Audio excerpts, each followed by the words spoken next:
में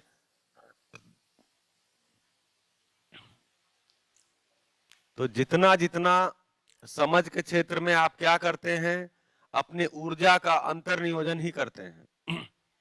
हम लोग पिछले 6 दिन से अपनी ऊर्जा का अंतर्नियोजन कर रहे हैं, अपने अंदर ही लगा रहे हैं, उससे आपको उपलब्धि हो रही है। अगर ध्यान जा रहा होगा तो, अगर नहीं ध्यान जा रहा है तो आप अपनी मौज में है ही है। आगे भी अपने मौज में बने ही रहेंगे। तो आपकी मौज को खत्म करने का कार्यक्रम ही नहीं है, आप अपने मौज में बने रहें। तो मानव को जो चीज, जो वस्तु, जो ज्ञान अपने लिए उपयोगी लगता है, उसके साथ वो बना ही रहता है, यही उसकी मौज है। हाँ, लेकिन अगर अस्तित्व में कुछ सच्चाइयां हैं और वो तार्किक लगती हैं, हमें लगता है कि तर्क के द्वारा देखें। तर्क का मतलब जानते हैं? तर्क क्या होता है? लॉजिक क्या होती है? तर्क का मतलब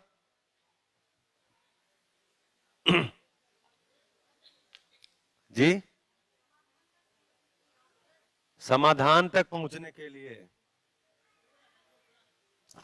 हाँ जी, समाधान तक पहुंचने के लिए जो हम एक शब्द समूह बनाते हैं बोलने के लिए या अपने सोचने के लिए भी, ठीक है, ये शब्द अर्थ, शब्द अर्थ, शब्द अर्थ, ये जो मेरे अंदर चलता है, इसी को क्रिया रूप में विश्लेषण बोलते हैं।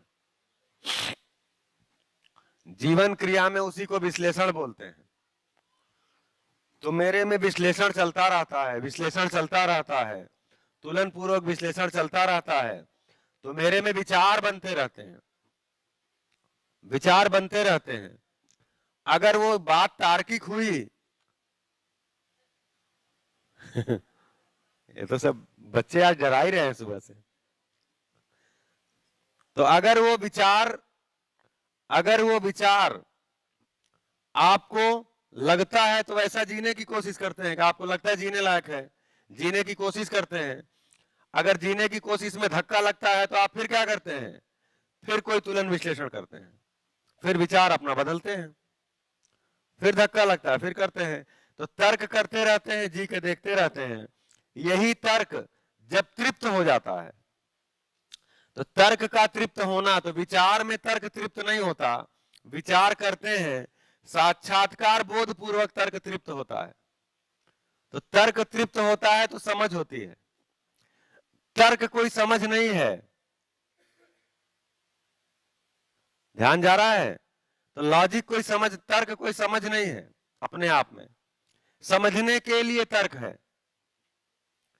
अभी क्या हो गया अभी क्या हो गया, जो लोग सो कॉल्ड बुद्धिजीवी हैं, सो कॉल्ड इसलिए कह रहे हैं क्योंकि एक्चुअली शब्दजीवी हैं, तो धीरे से स्थापित किया गया, तर्क को ही ज्ञान बता दिया गया। तो तर्क अपने आप में कोई वस्तु नहीं है, ज्ञान नहीं है। तर्क से ज्ञान तक पहुंचते हैं तो तर्क में आपको बहुत क्लियर होगा, तो अर्थ क्लियर हो जाएगा, बस अर्थ की स्पष्टता हो जाएगी। वस्तु पकड़ में नहीं आती, वो वास्तविकता पकड़ में नहीं आती। वास्तविकता पकड़ में आती है साक्षात्कार बोध पूर्वक। इसी को समझ बोला, बोध को ही समझ बोला। तो क्या समझ में आया? सत्य क्या है? अब देखिए, न्याय, धर्म, सत्य तीनों खुल चुका है। जो तुलन दृष्टि था, न्याय, धर्म, सत्य, तो जब ये तुलन दृष्टि रखा गया था तो शायद हमारे लिए बहुत स्पष्ट नहीं था, लेकिन आज तीनों खुल चुका है। न्याय क्या है? न्याय क्या है? तो ये 9 मूल्य हैं जो मेरे अंदर मुझे पहचान में आते हैं। ये 9 मूल्य हैं जो यहां लिखे थे, ये मेरे अंदर मुझे पहचान में आते हैं। तो मुझे जब पहचान में आते हैं तो मैं वैसा अलग अलग संबंधों में अभ्यास करता हूं। मूल्य मुझे पहचान, तो अभ्यास करके पहचान में आते हैं। अभी समझने के क्रम में क्या है, अलग अलग तो दो अभ्यास निकल के आता है, कर्माभ्यास और व्यवहाराभ्यास।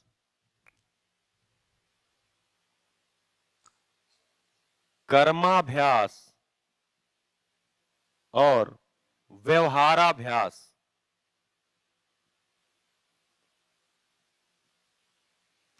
ये दो अभ्यास समझने के लिए भी है और जब समझ गए तो जीने के लिए भी है, प्रमाणित करने के लिए भी है। कर्माभ्यास का मतलब जो मानवेतर प्रकृति है, मानव के अलावा जो प्रकृति है, उसके साथ जब हम जीते हैं श्रम पूर्वक, उत्पादन पूर्वक, तो हम कर्माभ्यास करते हैं। वो कर्माभ्यास करते हुए हम नियम को समझते हैं, कर्माभ्यास करते हुए नियम को समझते हैं। और जब एक बार नियम समझ में आ जाता है तो उसको प्रमाणित करते हैं कर्म करके। मानव के साथ हम व्यवहाराभ्यास करते हुए न्याय को समझते हैं, मूल्य को समझते हैं। मूल्य सारे मेरे में ही है, ये जो 9 के 9 मूल्य है मेरे में है, मैं पहचानता नहीं हूं तो भटकता रहता हूं विश्वास पाने के लिए, सम्मान पाने के लिए, स्नेह पाने के लिए, सुख पाने के लिए भटकता रहता हूं। अब कोई दे देगा, अब इस उम्र में मिल जाएगा, बड़े हो जाएंगे तो मिल जाएगा, युवा हो जाएंगे तो मिल जाएगा, जॉब मिल जाएगा तो मिल जाएगा, कार आ जाएगी तो मिल जाएगा, बड़ा सा मकान हो जाएगा तो मिल जाएगा। क्या चीज है? तो मैं जो मेरे अंदर के मूल्य है मैं उनको पहचानता नहीं हूं, और चूंकि सही की सूचना नहीं है इसलिए अभ्यास भी नहीं बनता। अभ्यास नहीं बनता तो मैं हाथ पांव मारता रहता हूं और उस मूल्य को बाहर ढूंढता रहता हूं। अभी क्या होगा इस सूचना के बाद कि मैं जो संबंध है उस संबंध में जो मूल्य की जो अपेक्षा है, देखिए संबंध में अपेक्षा है ही, बिना अपेक्षा के कोई संबंध नहीं है। उन अपेक्षाओं को पहचानता हूं तो अपने अंदर पहचानता हूं। मैं विश्वास के साथ जीता हूं, विश्वास पूर्वक जीता हूं तो मेरे अंदर ही विश्वास पहचान में आता है। मैं सम्मान पूर्वक जीता हूं तो मेरे अंदर ही सम्मान पहचान में आता है। इस प्रकार से धीरे धीरे धीरे धीरे मेरे में मूल्य पहचान में आ जाते हैं। मूल्य जब पहचान में आ जाते हैं तो मैं अब जी करके उसको प्रमाणित करता हूं, तो न्याय पूर्वक जीने की प्रयास मेरा बनता है, अभ्यास होता है। तब मेरी दृष्टि अब न्याय की हो गई है, तो हम न्याय पूर्वक जीते हैं। धर्म क्या है? तो नियम को पहचान गया तो हम धर्म पूर्वक जीते हैं।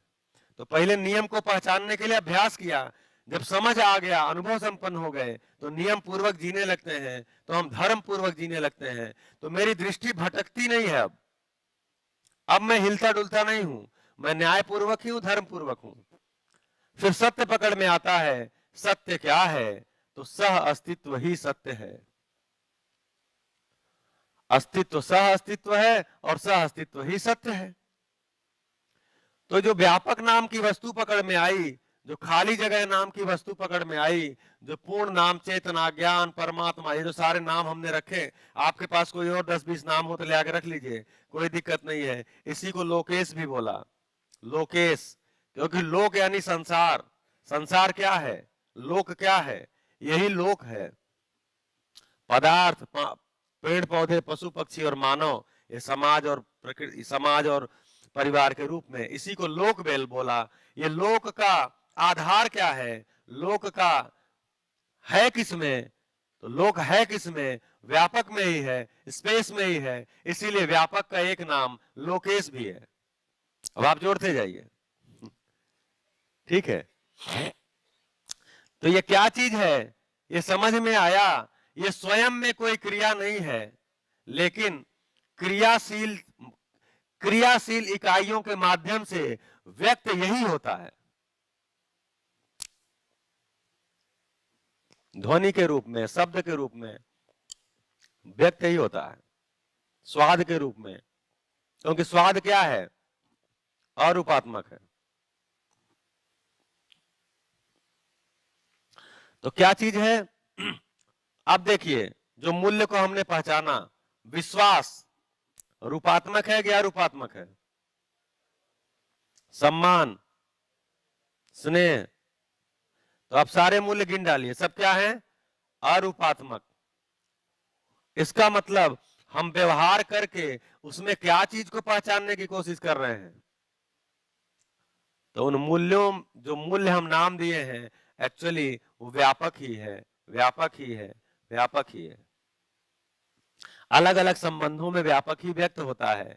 उसका नाम रख दिए, ये विश्वास है, ये सम्मान है। क्योंकि मैं उसमें ही डूबा भीगा गिरा हूं, तो मुझे उसकी ही प्यास है, इसलिए मैं अलग अलग संबंधों में अलग अलग नाम से उसको बुलाता हूं। ये कैसा है? जैसे यह हॉल है, इसमें बाहर के बिजली के खंभे से बिजली का वायर आया हुआ है। क्या आया है? बिजली का वायर, और उसमें बिजली है, करंट आ रही है। ठीक है, वही करंट एक हीटर से कनेक्ट होती है तो इस कमरे को क्या करती है? गर्म करती है। वही करंट एसी से कनेक्ट होती है तो इस कमरे को क्या करती है? लीजिए, करंट वही है। करंट वही है, एक समय में ठंडा और एक समय में गर्म। ऐसा क्यों है? ऐसा क्यों है? ऐसा व्यक्त क्यों हो रहा है? क्योंकि वो इंस्ट्रूमेंट ही ऐसा है। जैसा इंस्ट्रूमेंट है वैसे इंस्ट्रूमेंट से वो व्यक्त हो रहा है। अगर वो उपकरण गर्म करने वाला है तो वही बिजली गर्म व्यक्त होगी, अगर वो उपकरण ठंडा करने वाला है वही बिजली ठंडा व्यक्त होगी। व्यक्त वही हो रही है। तो जो धर्म की बात हो रही है, धर्म तो पेड़ पौधों में पुष्टि के रूप में व्यापक ही व्यक्त है, जीव जंतुओं में जीव की जीने की आशा के रूप में व्यापक ही व्यक्त है, मानव में सुखपूर्वक जीने की आशा के रूप में व्यापक ही व्यक्त है। तो सारे मूल्य क्या है? व्यापक ही है, क्योंकि मूल्य अरूपात्मक है और अरूपात्मक एक ही सच्चाई अस्तित्व में है, वो है व्यापक।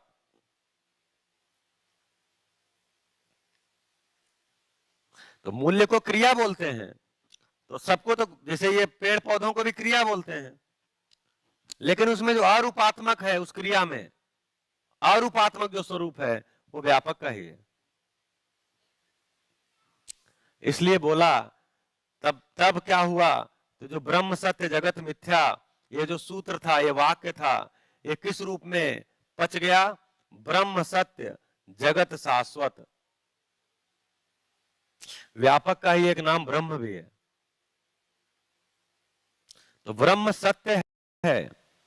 सत्य है, क्यों सत्य है? क्योंकि नित्य है। जो चीज नित्य है वो सत्य है। नित्य का मतलब, नित्य का मतलब हाँ, हमेशा है, न घटता है न बढ़ता है, उसमें कुछ घटा नहीं सकते, उसमें कुछ जोड़ नहीं सकते। बोल दे आप वाला। क्योंकि अगर उसमें कुछ जोड़ेंगे तो क्या चीज जोड़ेंगे? कोई क्रिया ही जोड़ेंगे। घटाएंगे तो क्या घटाएंगे?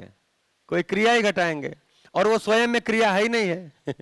तो जो चीज क्रिया नहीं है उसमें क्रिया कैसे आप जोड़ेंगे और क्रिया कैसे घटाएंगे? तो इसलिए बोला व्यापक नित्य है।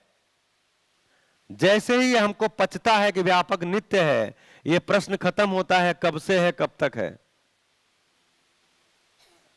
तो नित्य है, नित्य है। नित्य है इसलिए सत्य है। जो चीज नित्य नहीं है उसको सत्य कैसे बोला जाए? तो क्या हुआ? ब्रह्म सत्य है और जगत शाश्वत है।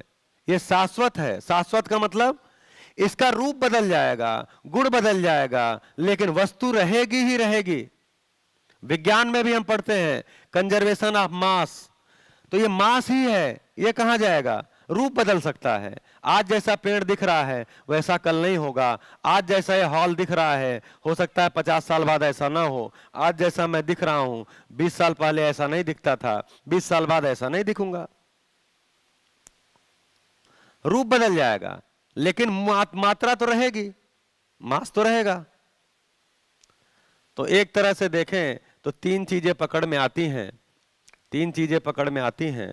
एक है नित्य, दूसरा है निरंतर, और तीसरा है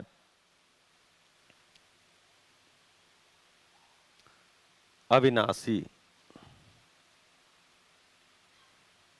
अविनाशी,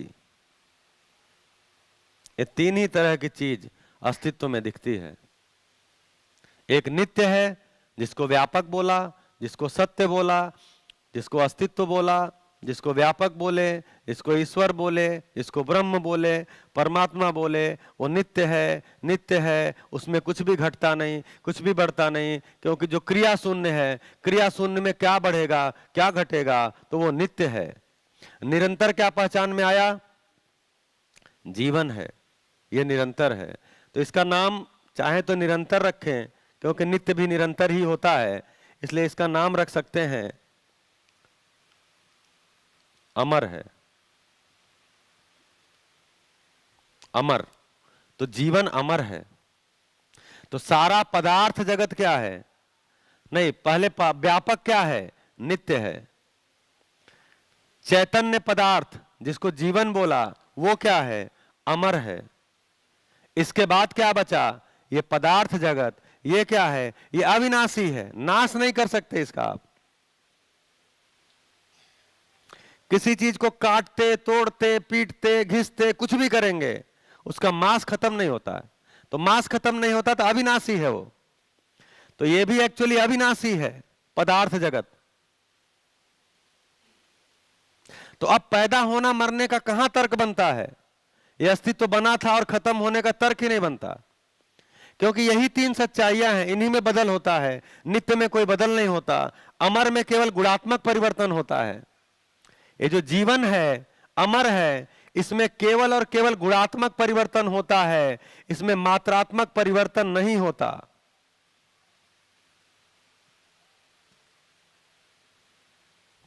इसमें कोई मात्रात्मक परिवर्तन नहीं होता। ये 10 क्रियाएं है ही है, जब भी होगा तो इसमें गुणात्मक परिवर्तन होगा, इसलिए बोला ये अमर है। इसमें जब भी कोई परिवर्तन है तो गुणात्मक है। तीसरा बोला, तीसरा क्या है? अविनाशी पदार्थ है, जिनको पदार्थ बोला। इनमें परिवर्तन है, रूप का, गुण का बदल जाएगा परिवर्तन। कैसे? मात्रा के आधार पे, परिणाम के आधार पे। तो पहले दिन लिखा था कि पदार्थ परिणामानुसंगी है, परिणाम के अनुसार इसका आचरण बदल जाता है। जैसे पानी का उदाहरण सबसे बढ़िया बैठता है, या नमक का बैठता है, ऐसे बहुत सारे बिठा सकते हैं। सोडियम का एक अलग आचरण है, क्लोरीन का एक अलग आचरण है, लेकिन दोनों मिलकर सोडियम क्लोराइड बनते हैं, तो वो अलग आचरण है। तो जैसा परिणाम आया वैसा आचरण हो गया। तो बोले इसमें क्या होता है? तो ये पूरा का पूरा परिणामानुसंगी है। अनुसंगी मतलब वैसा, जैसा परिणाम वैसा आचरण। पेड़ पौधों को देखते हैं तो कैसा है? बीजानुसंगी है, जैसा बीज है वैसा इसका आचरण पूरे जब तक रहेगा आता ही रहेगा। पेड़ पशु पक्षी को देखा तो ये क्या है? वंशानुसंगी है, जैसा वंश है वैसा ही आचरण है। हाथी का बच्चा हाथी के आचरण के साथ होगा, गाय का बच्चा गाय के आचरण के साथ होगा, शेर का बच्चा शेर के आचरण के साथ होगा। ऐसा वंश परंपरा चलती ही रहती है, वंशानुसंगी। मानव को देखने गया तो मानव न तो बीजानुसंगी है न वंशानुसंगी है। एक विद्वान परिवार में जन्मा हुआ बच्चा मूर्ख हो सकता है, और एक मूर्ख परिवार में जन्मा हुआ बच्चा विद्वान हो सकता है। इसलिए वंशानुसंगी है ही नहीं है, तो क्या है? शिक्षा संस्कारानुसंगी है। जैसा शिक्षा संस्कार हुआ वैसा उसका आचरण हो जाता है। तो शिक्षा संस्कार वाले पाठ को जीवन बोलते हैं। जीवन का ही शिक्षा संस्कार होता है, शरीर का शिक्षा संस्कार की आवश्यकता ही नहीं है, क्योंकि शरीर प्राणावस्था की इकाई है। जैसे पेड़ पौधों का शरीर है, पशु पक्षी का शरीर है, वैसे ही मानव का शरीर है, यह प्राणावस्था की इकाई है। अर्थात शरीर कोशिका से बनी है, तो इसका ज्यादातर भोजन कोशिका ही है। तो भौतिक रासायनिक क्रिया है और निश्चित आचरण के साथ है। तो आचरण में परिवर्तन किसके होना है? जीवन के होना है। तो जीवन के लिए ही, समझ होने के लिए ही हमको पुरुषार्थ लगाना है। तो क्या पकड़ में आया? अस्तित्व में तीन ही चीजें हैं, नित्य वस्तु है, नित्य वस्तु है, अमर वस्तु है और अविनाशी वस्तु है।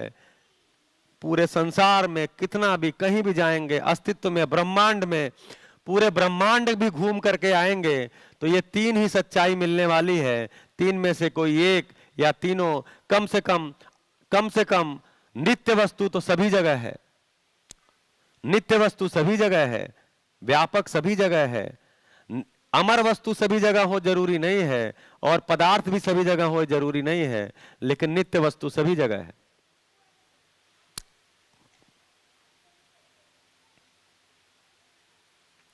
तो तीन क्रियाएं हमको अस्तित्व में पकड़ में आई, एक भौतिक क्रिया, एक रासायनिक क्रिया। भौतिक रासायनिक संसार में जो क्रियाएं होती हैं उसमें दो तरह की हैं, भौतिक क्रिया फिजिकल रिएक्शन और रासायनिक क्रिया केमिकल रिएक्शन। फिजिकल रिएक्शन का मतलब ये होता है जिसका केवल संगठन बदलता है, आचरण नहीं बदलता। केमिकल रिएक्शन का मतलब ये है संगठन भी बदलता है, आचरण भी बदल जाता है, उसको रासायनिक क्रिया कहते हैं। इस शिविर में आकर के एक क्रिया और पकड़ में आती है जिसको जीवन क्रिया बोलते हैं। तो अस्तित्व में तीन क्रिया, भौतिक क्रिया, रासायनिक क्रिया और जीवन क्रिया, और एक वस्तु जो हमको मिली वो क्रिया शून्य, व्यापक क्रिया शून्य है। ऐसे हमको इतनी सारी सच्चाइयां 6 दिन में मिली हैं, ध्यान गया है, तो क्या हुआ है, मुझे बहुत बड़ी लगता है कि कोई उपलब्धि हुई है। जितना ध्यान जाता है उतनी उपलब्धि होती है। अब क्या है, जितनी भी बात हुई है ये सब बातें आपको क्या लगता है लॉजिकल हैं कि नहीं है? लॉजिकल हैं, स्ट्रक्चर्ड हैं कि नहीं है, एक ढांचे में है कि नहीं है? तो आप देखेंगे तो एक ढांचे में है, स्ट्रक्चर्ड है। तो जो चीज लॉजिकल हो, जो चीज स्ट्रक्चर्ड हो, वो शिक्षा की वस्तु हो सकती है, उसको शिक्षा में बड़े आराम से लाया जा सकता है, इसलिए इसको शिक्षा में लाने का प्रयास हो रहा है। अब आप बताइए आपको क्या पकड़ में आया? तो एक काम करते हैं, हमें लगता है कि सब लोग बोल तो नहीं पाते हैं, क्योंकि जो मेरे अंदर जो भाव बना है वो व्यक्त हो सकता है, नहीं हो पाता है। तो एक काम करेंगे, 5 मिनट में, 7 मिनट में आज तक आपको जितनी बात समझ में आई है अपनी कॉपी में लिख डालिए। कोई जरूरी नहीं हमें आप बताइए, जो बता सकेंगे वो बताएंगे, नहीं तो लिख डालिए। आपको जितनी बात पकड़ में आई है उसको लिख डालिए।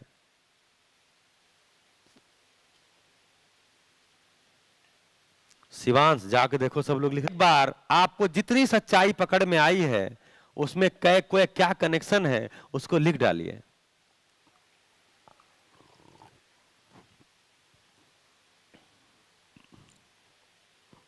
कोई चेक भी नहीं करेगा, आप बोलेंगे या नहीं बोलेंगे जरूरी नहीं है, क्योंकि मुझे लगता है 6 दिन हो गया है, अब ये सभा स्वनियंत्रित है।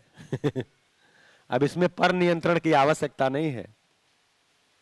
तो आपको कोई फ्लो पकड़ में आया है तो एक बार लिख डालिए।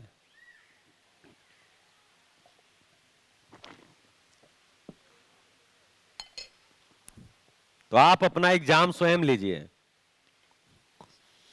जिस दिन शिक्षा में व्यवस्था हो जाएगी, हर बच्चा अपना प्रश्न पत्र खुद तैयार करे, अपना उत्तर खुद लिखे और अपनी कॉपी भी खुद जांच के अपना नंबर खुद दे ले, वो व्यवस्था सबसे अच्छी शिक्षा व्यवस्था होगी। बच्चे को परीक्षा का डर नहीं होगा और वो ज्यादा समझेगा।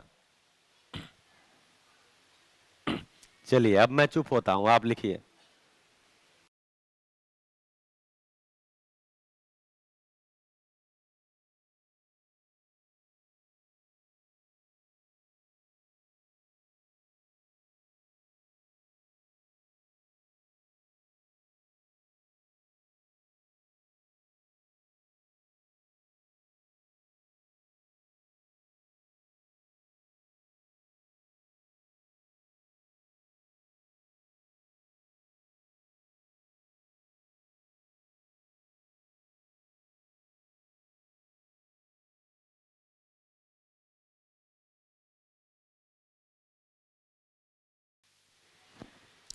हेलो।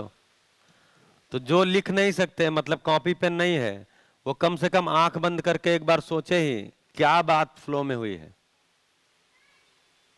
क्या क्या बात पकड़ में आई है?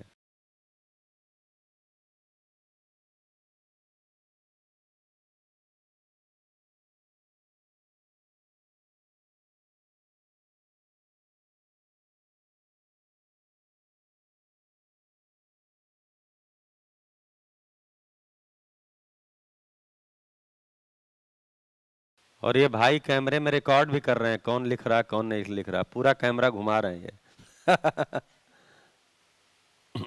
नहीं बैठे हुए हैं। हाँ, ये अच्छी बात है। पति पत्नी में एमानी एक हूँ छू। शरीरनी जरूरियात जुदी, मारी जरूरियात जुदी। संपत्ति साधन में सुख नहीं, मानव मूल्य में सुख। पछी जे बधा 8 कॉन्सेप्ट बताया था ने एमांथी मारा मिसिंग में न्याय धर्म बाकी हतो, ए साथेनो व्यवहार मारो बराबर नहीं। पछी मानव मानव साथेना मूल्योनी अभिव्यक्ति, मानव मानव साथेना मूल्योनी अभिव्यक्ति होय। पछी आपणे पोते समज केळवीए, पोतानामां समज लावीए, पछी अन्यनी बाजू जोवानुं थाय आपणे, बराबर। पहला आपणे आपणी समज प्रमाणे वर्तवुं पड़े, पछी कोई अवमूल्यन नहीं, कोई अधिमूल्यन नहीं, बधा सरखा, बधा बराबर, बराबर। रूप धन बल पद ए बधुं कायमी नहीं, बराबर। ए थोड़ोक समय रहे पछी ए जतुं रहे। पछी पारिवारिक संबंधों पर ध्यान आपवानुं थाय, मान्यताओनी बहार निकळवुं पड़े कि भाई आम ज थाय, आम ज न थाय। पछी एक शब्द बहु स्पर्शी गयो कि अक्षमतानुं प्रदर्शन क्रोध कहेवाय। एटले ज्यारे बी क्रोध आवे त्यारे आपणे एम थाय कि आपणे क्षमता छे आपणामां। पछी समृद्धिनो भाव आपणामां केळवाय, समृद्धिनो भाव पारिवारिक परिवार में केळवाय तो पछी आपणे कई आपणुं काम कार्य पूरुं थाय पछी आपणे बीजानुं कार्य करवा निकळीए, समाज कल्याणना कार्यो करी शकीए अथवा तो बीजा माटे कंईक आपणे आपी शकीए। अने ए टाइमे पछी आपणे लेवानुं नहीं, आपवानुं थाय। अने ज्यां सुधी ए समज ना आवे त्यां सुधी आपणे लेवानुं कार्य करीए। पछी निर्भय थईने जीवीए। पछी आपणी अंदर जे समझ आवे पछी ज आपणी वृत्ति अथवा मन काम करवानुं शरू करे कि भाई शुं करीए, बराबर। पछी बीजुं माणसोए प्रकृतिना आ बधी व्यवस्था बराबर छे पण आपणी माणस तरीके आपणे अव्यवस्था ऊभी करीए छीए तो आम ए व्यवस्थानी अंदर रही नियमोमां रहीने आपणे कार्य करवुं ए थाय। अस्तु। बहुत अच्छा। और हाँ जी, उधर आ जाइए, इधर ही आ जाइए। हाँ इधर भैया जी। तो कोई जरूरी नहीं है हिंदी में, जिसमें आपको कंफर्टेबल हो जी।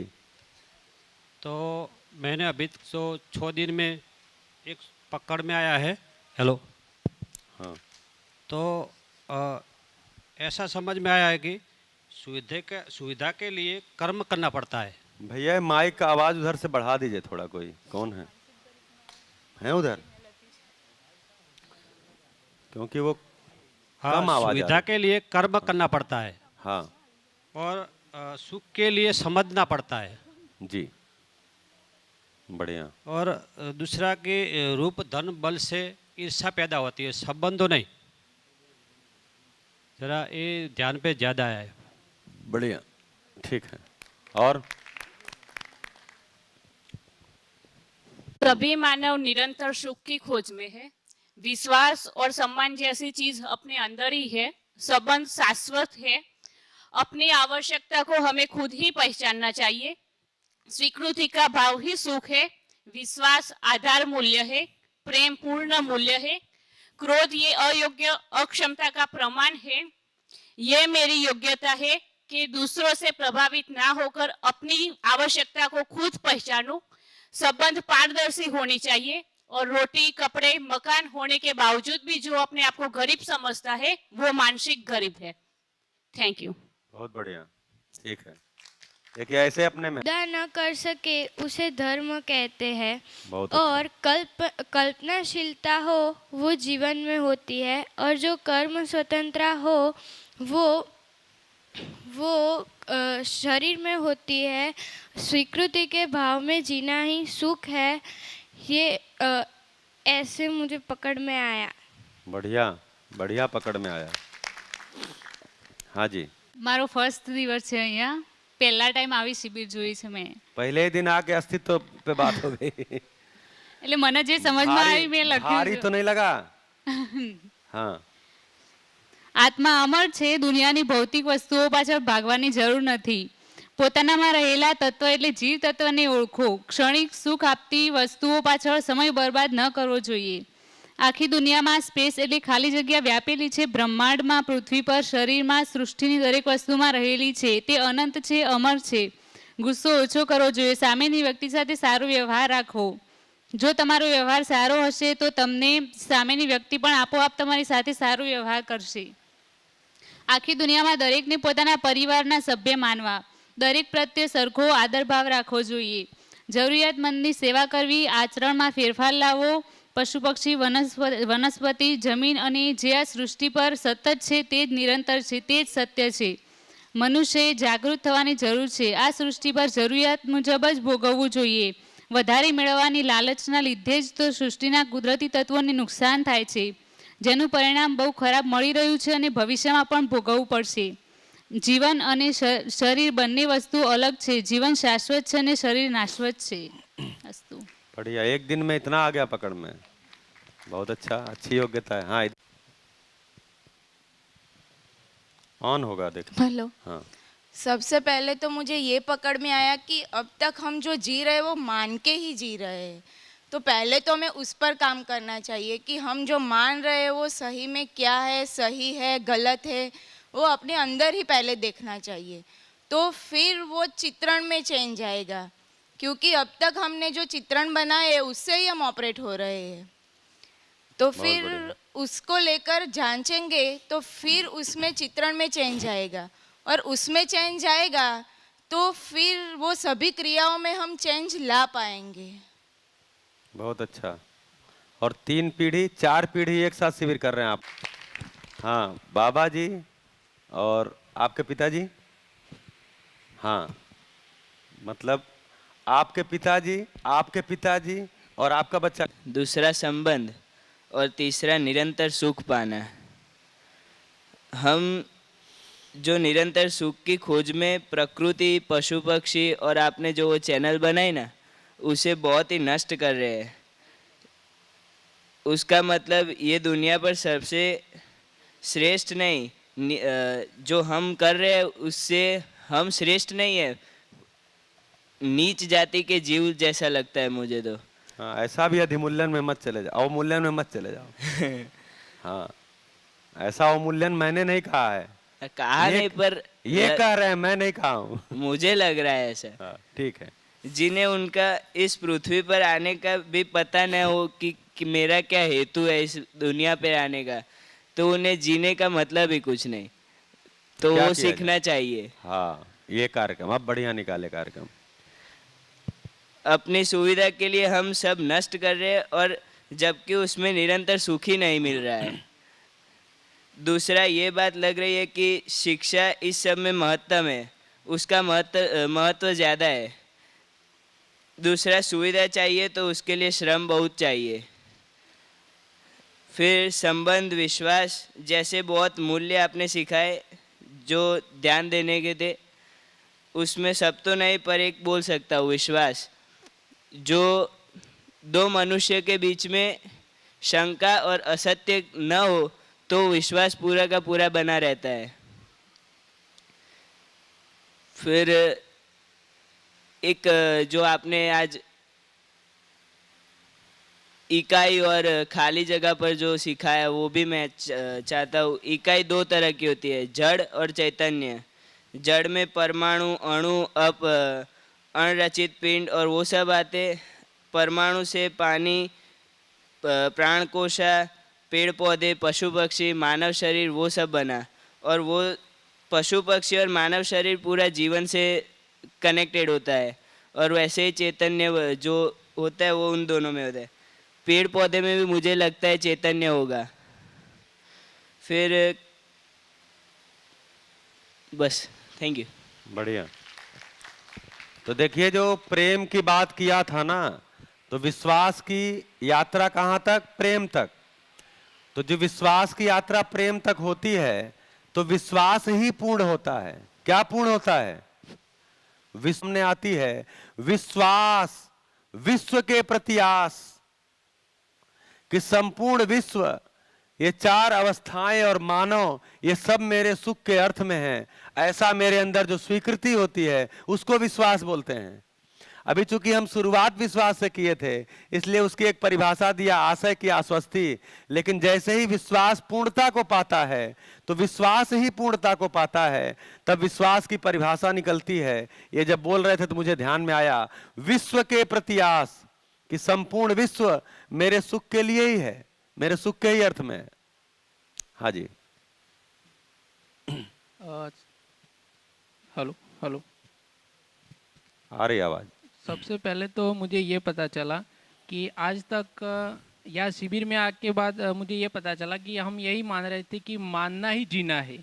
लेकिन सबसे पहले तो आपका फर्स्ट ये मुझे पकड़ में आया कि मानना नहीं जानना है।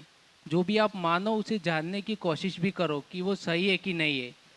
और दूसरी वो पकड़ में आए कि हमारे यहाँ ऐसा है कि सुना हुआ सुनाने के काम आता है और समझा हुआ समझाने के काम आता है। लेकिन आज मुझे यहाँ आकर पता चला कि समझा हुआ जीने के काम आता है। बढ़िया। दूसरी बात ये कि शिक्षा क्यों जरूरी है, तो शिक्षा मानव के आचरण के लिए जरूरी है। दूसरा कि हम लोग चाहते तो बहुत कुछ है, लेकिन वो अपने अंदर डालते नहीं आप है। माइक सीधा ऐसे करिए थोड़ा। हाँ। हम चाहते तो बहुत कुछ है, लेकिन अपने अंदर वो डालते नहीं कि जो संबंध का मूल्य, जो मानव का जो परिभाषित है कि वे हमारा जीवन क्या है। जीवन और शरीर दोनों एक दूसरे से मिलकर चल रहे हैं, वो तो हमें आज यहाँ आकर ही पता चला। बढ़िया। दूसरी बात कि मानव में निश्चितता होनी चाहिए, लेकिन हम रख नहीं रहे। क्योंकि हम सही भाषा में बता रहे तो व्यवहार में हमें किसी बात का अगर कोई नियमित से काम कर रहा है कि नियमित वांचना, लिखना, खाना, तो बहुत अच्छा लगता है। लेकिन निश्चितता हम अच्छी लगती है, लेकिन हम करते नहीं है। वो बात सीखने मिली।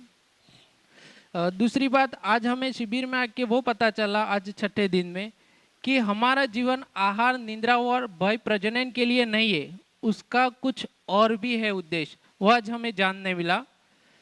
और दूसरी बात ये पता चली कि मानव दुखी क्यों है, क्योंकि वो जानता ही नहीं कि मैं जीवन हूँ जो शरीर को चलाता हूँ। और जीवन को क्षणिक सुख नहीं, निरंतर सुख चाहिए। और निरंतर सुख तो उसकी परिभाषित जो हमने मूल्य देखे उसमें ही है कि भाई उसको अपनाने के लिए क्या करना चाहिए। सुविधा जरूरी है, लेकिन जितनी जरूर है उतनी जरूरी है, उससे ज़्यादा हमें सुविधा के पीछे भागना नहीं है। आज तक हम जिंदा रहते थे लेकिन जी नहीं रहे थे, इसलिए जिंदा रहना और जीने की जो समझ आपने दी वो आज मुझे अच्छी तरह पकड़ में आ गई कि ये जरूरी है भाई। हम जी तो रहे, जिंदा तो है लेकिन जी नहीं रही है। वो आपने बताया ना, एक छत के नीचे रह रहे, जी नहीं रहे, वो बात बहुत पकड़ में आई मुझे। सुख की सही परिभाषा मिली कि सुख क्या है। सुख की डेफिनेशन मुझे मिली कि सुख स्वीकृति का ही सुख है। कई बार क्या होता है कि इंसान कुछ स्वीकृत, यानी गुजराती में कहिए तो स्वीकार करવો एक ज मोटी આપણા માટે એક ઉપલબ્ધિ આફત જેવું છે કે ભાઈ તમારી કોઈ ભૂલનો સ્વીકાર કરો। भूल का स्वीकार करना ही हमारे लिए मुसीबत का काम है, क्योंकि अच्छा बनने के लिए, हमारे अंदर का जीवन को पहचानने के लिए स्वीकृति ही जरूरी है। वो मुझे आज पता चला। दूसरी बात, हमारे जीवन में जो 10 क्रियाएं चल रही है, उनमें 4.5 क्रिया के बारे में तो मैंने पढ़ा था, सुना था, लेकिन बाकी की जो क्रिया है वो आज मुझे जानने मिली। सबसे अच्छी बात कहे तो ये जीवन शिविर में आके मुझे पता चला कि मेरी सारी समस्या, मेरे सारे प्रश्नों का हल मुझे आज मिल गया। क्योंकि मैं बार बार कई बार लोगों को प्रश्न कर रहा था कि भगवान क्या है, हमें इंसान क्यों बनाए, हम किस लिए पैदा हुए हैं, हमारा उद्देश्य क्या है, इंटेंशन क्या है। लेकिन आज जब अस्तित्व का पता चला कि सर्व में व्यापी है, हम अस्तित्व है, लेकिन उसमें से क्षणिक में से ही हम पैदा हुए हैं, और हमारे पैदा होने का उद्देश्य जो पता चला, तो मुझे पता चल गया कि भगवान हम मूर्ति को क्यों पूजा करते, क्योंकि भगवान एक इंसान ही है कि जो अनुभव और साक्षरता से ऊपर गया हुआ है, इसलिए हम उसे मानते हैं, पूजते हैं। इसलिए भगवान भी जरूरी है, क्योंकि हमें वो अभी ज्ञान हुआ नहीं, हमें समझ मिली नहीं सच्ची, उसीलिए। तो मुझे आज भगवान की भी परिभाषा मिल गई। बहुत बहुत श्रवण भाई आपका खूब खूब आभार। बढ़िया, लेकिन पूजा का मतलब भी पता चला होगा। सही बात है। हाँ, ठीक है, बढ़िया। अजी और